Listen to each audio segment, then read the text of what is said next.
ఎక్సైజ్లో ఈఎస్గా retired అయిన వ్యక్తి, ఏఈఎస్గా. అలాంటి వ్యక్తి కుటుంబాల నుంచి వచ్చాం మేము ధైర్యంగా ఉన్నామంటే మీరెందుకు ధైర్యంగా ఉండలేరు? నా రక్తం వేరు, మీ రక్తం వేరా? నా గుండె వేరు, మీ గుండె వేరా? నాకు ధైర్యం ఉన్నప్పుడు మీకెందుకు ధైర్యం ఉండదు? నేను అది చూపించడానికి వచ్చాను. అధికారం పరమావధి కాదు, మార్పు పరమావధి. మీరు బాగుంటే నాకు చాలా ఆనందం. ఎవరన్నా సరే, నిన్న కూడా జగన్ మాట్లాడుతా భీమవరంలో నేను కూర్చొని మార్చేసుకున్నానంట. భీమవరం నుంచి మార్చానంట. ఏదైనా మాట్లాడితే కూర్చోబెట్టి వ్యక్తిగతంగా మాట్లాడతాడు. ఏ రోజున్నా సరే జగన్ గారి సతీమణిని నాకు అంటానికి ఎంతసేపు పడుద్ది? పెళ్ళాం అనే పదప్రయోగం వాడతామా మనం అసలు?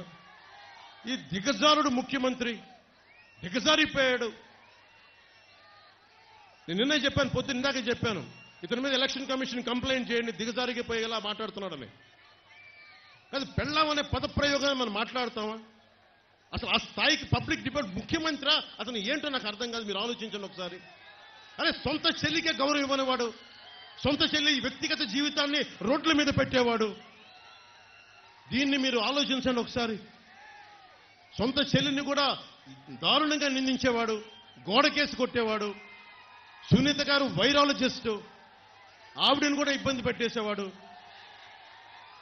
చంద్రబాబు గారు ముఖ్యమంత్రిగా ఉన్నప్పుడు ఏ రోజున్నా సరే ఆయన నిజంగా జగన్ లాగా ఉంటే అసలు జగన్ తిరగలిగేవాడా? రోడ్ల మీద తిరగలిగేవాడా? ఆయన నిజంగా ఎంతో చాలా వరకు ప్రజాస్వామ్యాన్ని పరిరక్షించే వ్యక్తి.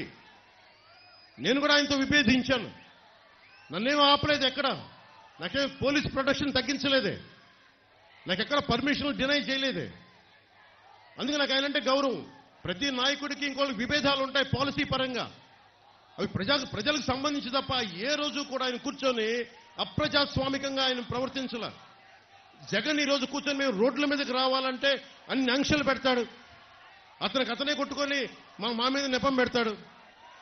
ఇంకొకసారి జగన్ని మీరు కేవలం వచ్చే ఎన్నికలు కాదు, రాజకీయాల్లో అతను పక్కన పెట్టకపోతే ఆంధ్రప్రదేశ్ కాదు దేశానికి కూడా ఇలాంటి నాయకులు చీడ పురుగులు.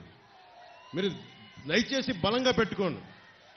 మీరు కనుక బయటికి వచ్చి బలంగా ఈ రోజున చిన్న చిన్న ఉత్సాహం కాదు, పాలపొంగులకు రాకుండా నిజంగా లోతుగా అధ్యయనం చేయండి. మీ భవిష్యత్తు ఇది. నా భవిష్యత్తుకి ఇబ్బంది లేదు, చంద్రబాబు గారి భవిష్యత్తుకి ఇబ్బంది లేదు, ఆయన కుటుంబానికి ఇబ్బంది లేదు. కానీ ఇన్ని కోట్ల మంది ప్రజల భవిష్యత్తుని ఒకళ్ళు బాధ్యత తీసుకోవాలంటే చాలా కష్టమైన పని. మా సైజులు మేము తగ్గించుకున్నాం.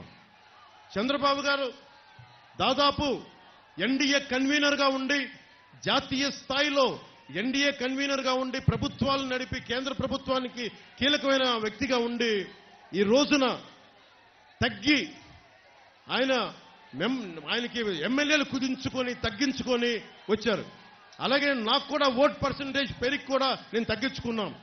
మనకి బలమైన బందర్ను కూడా తెలుగుదేశం పార్టీకి వదిలేసాం ఈ రోజున కొల్లు రవీంద్ర గారిని గెలిపించడానికి.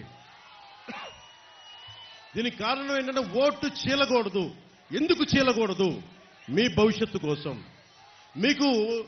మీకోసం పనిచేసే వాళ్ళు కావాలి, రైతాంగాని కోసం నిలబడగలిగే వాళ్ళు కావాలి, మత్స్యకారుల కోసం నిలబడగలిగే వాళ్ళు కావాలి, అలాగే కూర్చోబెట్టి యువతకి ఉపాధి అవకాశాల కోసం నిలబడగలిగే వాళ్ళు కావాలి. అసెంబ్లీ అంటే బూతులు తిట్టేవాళ్ళు, వ్యక్తిగత జీవితాన్ని నిందించేవాళ్ళు మీ భవిష్యత్తు కోసం ఎప్పుడు ఆలోచిస్తారు? నిజంగా చెప్తున్నాను, మేము మీకోసం మీరు ఊహించుకోండి. ఫస్ట్ టైం అసెంబ్లీలో 5 సంవత్సరాల తర్వాత డిబేట్స్ చాలా ఆరోగ్యవంతంగా ఉంటాయి. రోడ్లు, మౌలిక వసతులు, కనీసం రోజుకి మనకి కనీసం కొన్ని బిందెలు నీళ్లు వచ్చేలాగా ప్రతి ఇంటికి ఇవన్నీ చేయగలం మేము కూర్చోబెట్టి. అందుకని మీ భవిష్యత్తు కోసం వచ్చాం ఈ రోజున. ఎవ్వరికి సరదా కాదు ఇదంతా, తగ్గించుకొని మరీ వచ్చాం. మనకి బందర్ ఎంపీగా మనకి వల్లభనేని బాలశౌరి గారు పోటీ చేస్తున్నారు గాజు గ్లాస్ గుర్తు మీద. కొల్లు రవీంద్ర గారు సైకిల్ గుర్తు మీద మనకి తెలుగుదేశం నుంచి పోటీ చేస్తా ఉన్నారు.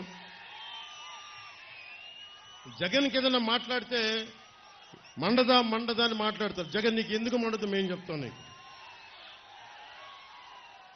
జగన్కి రాయేసినందుకు చాలా మండిందంట.